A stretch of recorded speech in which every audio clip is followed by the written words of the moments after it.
I built a deck with every card that references the number 13. Is it playable? How does it work? The first time I built this deck, it was a Garth One-Eye deck that I built right around Crimson Vow. I picked Garth because his name has 13 characters in it, if you include the space in the middle. I really liked it, but the problem with it was that the core of the deck was a combo to get Garth out and get infinite mana, and that had very little to do with the 13 theme. It used Deadeye Navigator and Haste Enablers. None of them had 13 in them. But what attracted me to the deck is that 13 has so many alternate win cons. The cards that reference them have a lot of interesting strategies to go along with it, and I really wanted to make the goal of the deck to achieve one of those strategies. So, with a few more cards that reference the number 13 on them coming out since Crimson Vow, I decided to rebuild this deck with a new face. How do I choose a new commander? Looking at the available options for commanders, really what it came down to was that I wanted a commander that supported my existing win conditions, not making one on its own. It has to be at least 5 color because there are 13 themed cards in every color. And it was probably best to not go with a commander that liked a certain creature type. There are a surprising number of typal commanders like dragons, slivers, elementals that exist in that 5 color space. Anyways, my options came down to Rukaramil, Esika, and Okagachi. Rukaramil was only on the table because it would support a specific win con that I'll talk about a little bit later, but it didn't end up being worth it just for that. Okagachi would be a helpful kind of deterrent. It's just a strong thing on the board if you can cast it. But Esika's backside is the one that really caught my eye because it could cheat out creatures and enchantments, and a lot of our win cons are creatures and enchantments. So I ended up with Esika, God of the Tree, or rather the Prismatic Bridge, since I don't think I'll ever be casting that first side. Plus, lots of 13 themed cards can transform, so having a double-sided commander kind of works, I guess. Okay, let's get the dead weight out of the way. There are a bunch of 13 flavored cards that are actually useless. This is mostly because when I did the search, I looked for things with power, toughness, mana value, or just referencing the number 13 somewhere on the card. Because of that, a lot of cards have 13 in their flavor text, and they're kind of useless. Unfortunately, there's really no build around with these cards. They're just kind of commons that don't really do a whole lot. There's Rubbleback Rhino, Bramble Snap, and Wild Griffin. None of these do anything for the deck. The only one that has something in the flavor text that is actually useful to the deck is Defiant Strike, specifically this Strixhaven Mystical Archive version of Defiant Strike. It draws us a card for 1 mana, so it replaces itself, and that's the bare minimum that we can probably expect from these deadweight cards. Alright, let's talk about the win cons of the deck, or just any way that I could think of that maybe might win me the game. Not necessarily all of them are terribly consistent at all, so let's go through them. Triskaidekaphile seems like the most clear win con in the deck. If you have 13 cards in your hand at your upkeep, you win the game. No maximum hand size certainly helps with that, but we don't have a lot of room in the deck for card draw now that Garth isn't in the command zone. So mostly if we want to make this happen, we're going to include some like draw X cards kind of spells so we can kind of force that on the end step of the previous player's turn. Next is Triskaidekaphobia. Makes your opponents lose if they have 13 life at the upkeep. So the objective is simple, get an opponent to 13 life. Lots of ways to do that. Best way is Tree of Perdition, which will switch target opponent's life total with its toughness, and it starts at 13, so that's a surefire way to get someone to 13 life quickly. Tree of Redemption changes your own. You could use that and something like Repay in Kind, maybe, to make everyone 13 life or lower. You could also drain your own life with something like Blood Celebrant and do the same kind of thing, so there are lots of different methods that you can use to achieve kind of the same effect. Then we have Emrakul, the Promised End. It's probably the best 13/13 creature in the game. It's also the only creature and one of 2 cards in the deck that has a mana value of 13, which means it's not going to be easy to get out there. It does discount itself based on what's in your graveyard, and fortunately we have every card type in our deck, so it is possible to reduce this by quite a lot. But most likely what's going to happen is that the Prismatic Bridge is going to cheat this into play, and you're just going to have a really big 13/13 creature that kind of protects itself. And yes, I know that there are other 13/13 creatures. We'll get to that in a minute, but just on the surface, right out the gate, it's a 13/13 creature. That's really cool. Next is Army of the Damned. I don't know how many times I've died to 13/2/2 zombies swinging at me, but it's a lot, because I have a friend who plays a Jaleva deck, and this is one of their favorite spells to cast for free. We're not going to be casting this for free, but if we do manage to cast this spell, it's going to be a big hurdle for your opponents to get around, especially because you can cast it again from your graveyard. 13/2/2 zombies is just a lot of zombies. Now let's talk about some of the less consistent win cons. First, let's talk about Glass Cast Heart. This win con basically consists of getting 13 blood tokens to make each of your opponents lose 13 life and you gain 13 life.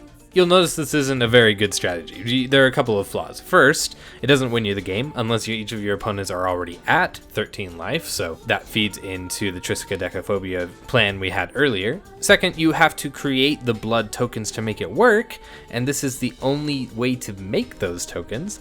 Third, we don't really have any vampires in the deck except for the ones that Sorin the Mirthless makes. And fourth, while you're looking at Sorin, you may notice his ult is the same effect. So after considering all of these different flaws in the plan, I took out all of the support I needed. I had like a Masquid Nexus in there to make all my creatures vampires. It's just not worth it. It's too much effort for a deck that's not really about vampires, and it will rarely ever win you the game. Same way that Sorin is really good at the card draw aspect and making maybe one-off little tokens that gain you life, but getting to that ult is kind of a pipe dream, and that's kind of the epitome of Glasscast Heart too. But making the blood tokens is semi-useful, and making the vampires is also semi-useful, so it doesn't have no purpose in the deck. It just probably won't win you the game. Next is Startled Awake and Archive Trap. These two cards contribute to the entire mill plan of the deck. This is technically a win con. You can theoretically activate Startled Awake enough times to get the win,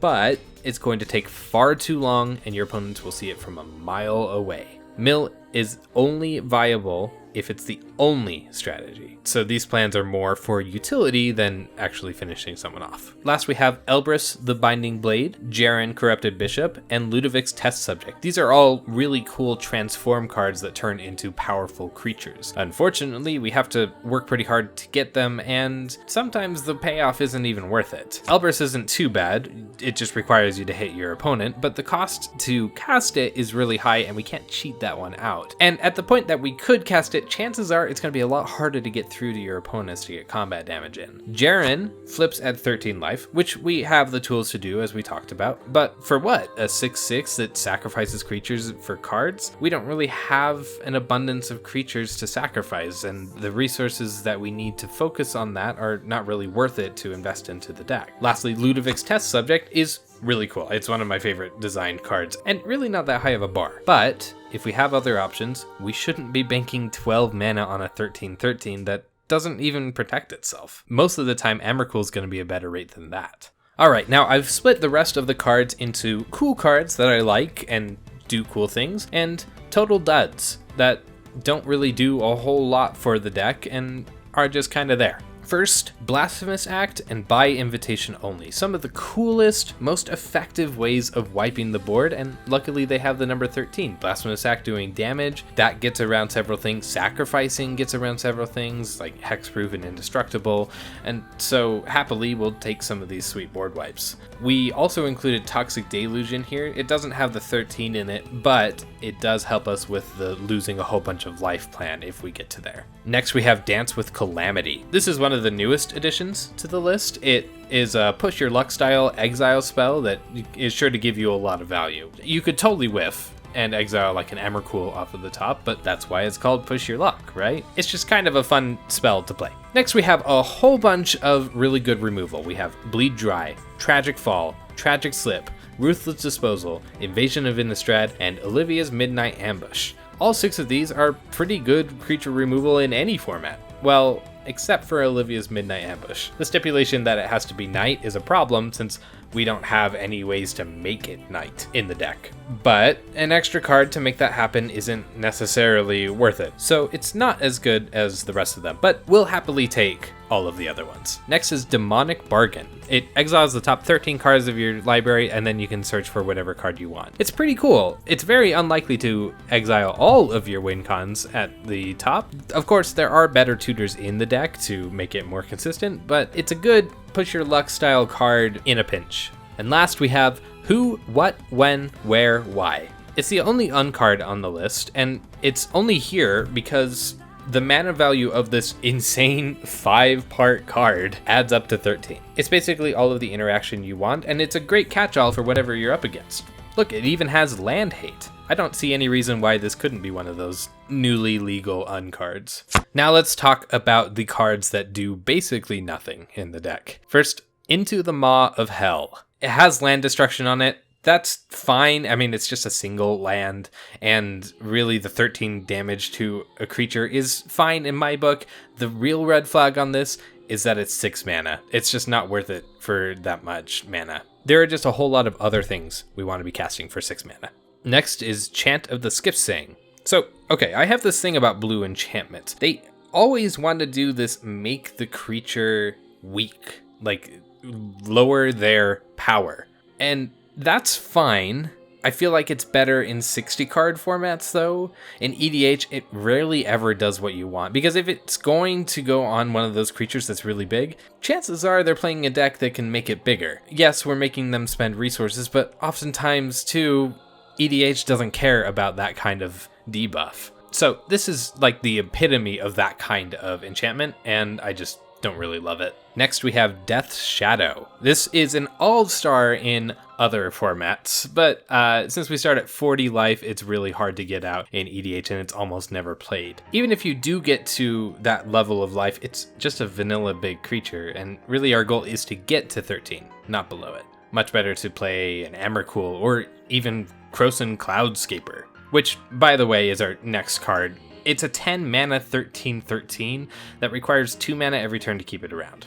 I don't think I've ever had 10 mana in this deck. It's certainly a big guy, and it isn't actually that hard to keep around, but it's just like Death's Shadow. It's nothing but a big guy. The morph is, as always, scarcely relevant.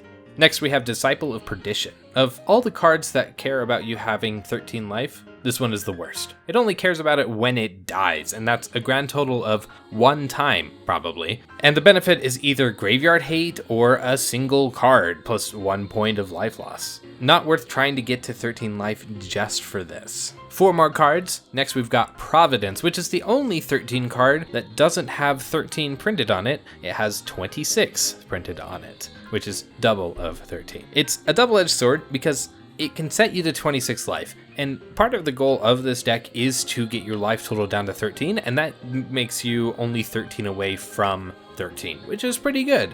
But it costs so much mana, and I feel like the only way this is ever going to be worth it is if you actually do get it in the pregame, and you set your life total to 26 right at the start, and then you have a pretty solid game plan for getting the rest of the way to 13. Anyways, if it didn't cost so much, it would be so much better. Next we have Shivan Meteor. I have never played Shivan Meteor and not had both me and my opponents on the floor laughing. Like, what do you think is going to happen with this card? 3 mana for a removal spell that takes 2 turns to get there. It's just mostly just comical. I once had a situation where a board wipe went off after I had cast the Meteor, and it locked me out of playing creatures for 2 whole turns because everyone knew the Meteor was going to hit them. Is that value?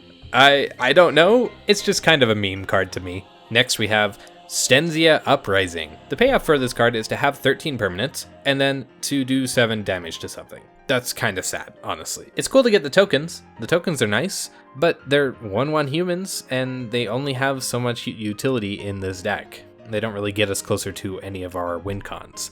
I've been pretty underwhelmed by this card every time that I've cast it. And last we have Unhallowed Phalanx. The fact that it comes out tapped is really sad. I know it's because it's a zombie and you're supposed to be reanimating it, but it's like a 1/13 and it's not threatening any boards, and really all I want is a blocker, and Oftentimes, if people are swinging at you, they have a way to get around a 1/13. 5 mana for a blocker on your next turn it's just not working out for me, you know? So, to answer the question I posed at the beginning, does it work? It's definitely jank. The sheer amount of duds in the deck, which by my count is about 16 cards is what I'd consider duds, make the deck really inconsistent. Eska adds a little bit back to that consistency. Most of the remainder of the deck is just trying to manage the mana imbalance of playing 5 colors, and you definitely feel that when you're playing because a lot of these 13 spells have multiple pips. But what do you think? Could you take this deck a different direction? Would another commander be better suited to lead the 13 type? Let me know in the comments what you think. Thank you for watching.